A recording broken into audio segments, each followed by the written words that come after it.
Yeah, so do you want to tell me a little bit, just introduce yourself, and then I know you're from Calgary, so maybe tell us a little bit about your hometown. So I moved to Calgary when I was 7. I was actually born in England, Oh, cool. and so we chose to go from a cold and wet country to a cold and snowy country. But it's beautiful here in the summer. It's spring here now, and it's really lovely. We're about an hour and a half from the Rocky Mountains. Okay. So in the spring, it's an incredible time. It's been nice. I've finally been able to take my yoga practice outside, which I Oh, love. No, and nice. I'm a stay-at-home mom. I stopped teaching when I had my little girls. So Okay. yeah, How old are my your life's daughters? my eldest daughter's 8, and my Okay. youngest is 6. Nice. What were you teaching previously?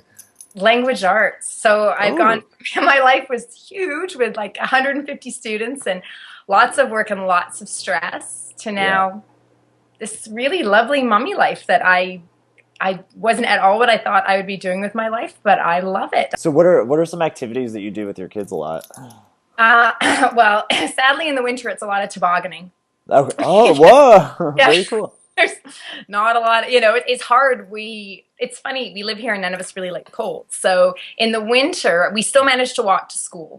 Our cutoff is -20. Okay. Once we get to -20 Celsius, we Yeah. figure that's too cold. Then we stop walking. But that and tobogganing. And then in summer, a lot of the time it's either out on our bikes or at parks. My Okay. girls live for monkey bars. Do you ever practice yoga with your kids? I do. They were more open to it at the beginning. I started about 14 months ago. And at the Okay. beginning, they were really curious. So I bought a few books on, yoga for kids. And my youngest is Okay. a little more into it. So she's got like an ABCs of yoga. Okay.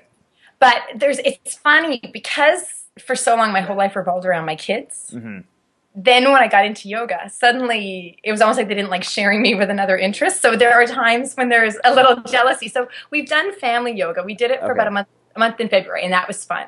But it's Nice. hard to kind of like they've got mats and every now and again they'll come and they'll strike a pose, but it's hard. They don't want to really like commit to a practice. It's just when the mood strikes. Does your husband do yoga also? He does a little bit. He does a little bit. We did a few classes together a year ago, and now Okay. he just wants to do it through me. So I'm hoping in the next little while, as the kids get a bit bigger, to maybe do some yoga training. So when he has time, he will let me lead him through a practice, which is great. Nice. Yeah, so we're working So on it it. seems like, at least keeping active is really important to your family. Would you say that's the Mhm. case? So what do you see as like the benefits of, instilling that kind of those kinds of habits in your entire family and your kids especially? I think, well, especially for children, because I think the way our society is moving, it's so sedentary. Like it's crazy how Yeah. sedentary everybody is, and so the big thing is it's not that I don't value sports, but for me, I just want them to be active. And if that happens to be through a sport, that's great. But I see so many people who engage in organized sports, and then when they move out of school or out of university, they sort of leave that behind. So in every way, they're happier when they're moving. And I think I want them to feel connected to the planet. I want them to feel that connection and even just to be moved by the beauty of nature. I mean, as much as I hate the cold, some mornings when the sky is so blue and the snow is sparkling and we can see the mountains, it's breathtaking. And so Yeah. even if it's just getting out for a walk or in the spring when we can get our bikes out or, I mean, even just going swimming. I mean, okay, that's inside, but just getting them moving so they can embrace their bodies. And I want them to grow up loving their bodies because I think that's Absolutely. very hard for women too. So I think that's where I'm hoping I can bring yoga into their life so that they can just really learn to appreciate what they've been given in this life. What kind of foods do you guys eat at home? Like, what's your philosophy around food and Uh, cooking? that's one thing my husband and I are both really trying to work on because Okay. the first 2 years of our children's life, their bodies were temples. And, nothing impure went in. Their first birthday cakes didn't have sugar, it was very, very healthy. And then they got picky. And so it's something we really, really struggle with because it's hard. So we try very much. I try to have them eating whole foods. We try to minimize packaged food. But with kids, it's really hard. And then Yeah. I've been trying to take steps. I think it's going to be just me, but I've been trying to make attempts to at least increase the amount of plant-based nutrition that I have. Hmm. But I'm surrounded by people who eat meat, so it's a challenge. But Yeah, it's I'm working towards. I figure even if I just decrease the amount of meat I eat, it's good for me. It's good for the planet. So yeah. So you found Grokker because of Siri, that's right? yeah. So how did you first find Siri? So I first found her and it was very early on in the first like a couple of weeks that I was on my yoga online. Mm-hmm. I found her, and she has this beautiful practice called Light of the Heart, and I'd never done Anusara before. Okay. And I just absolutely, I love her. I love that approach to yoga. Because I wanted to do more with her, Mm-hmm. I searched online, and that's how I found Grokker. Why do you like her? Well, the first thing I loved about her, she is so warm. Like that warmth comes through even in her videos, even over the internet. Her warmth, and I love the way. And I realize it's part of Anusara, but bringing in the heart and making it, yoga more than just a physical practice.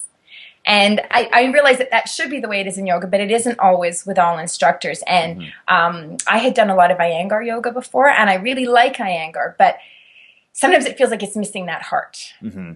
And so to combine, her warmth and bringing the spirit into the yoga, and then the incredible detailed instruction, she makes you feel really safe. I feel like I can try any pose in her practices because she just builds this safe environment, and the cues are so incredible that you're able to go deeper than you ever thought you'd be able to go. So what brought you to the mat in the first place? It's so funny.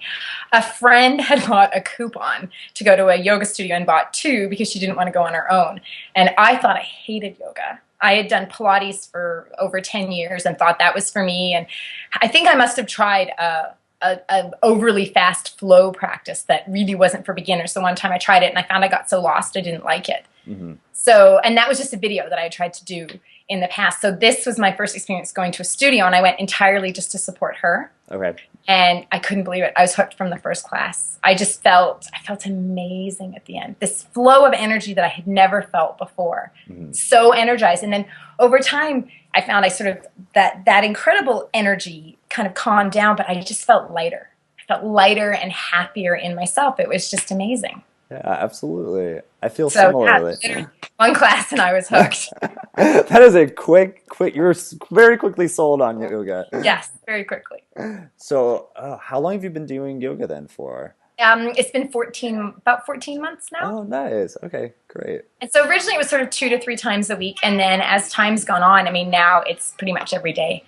I find it's easier to do my yoga than to not do my yoga. Like I don't feel comfortable in my body if I haven't done it. So. Do you have anything else you want to share with the community? Anything else you want to talk about before we sign off?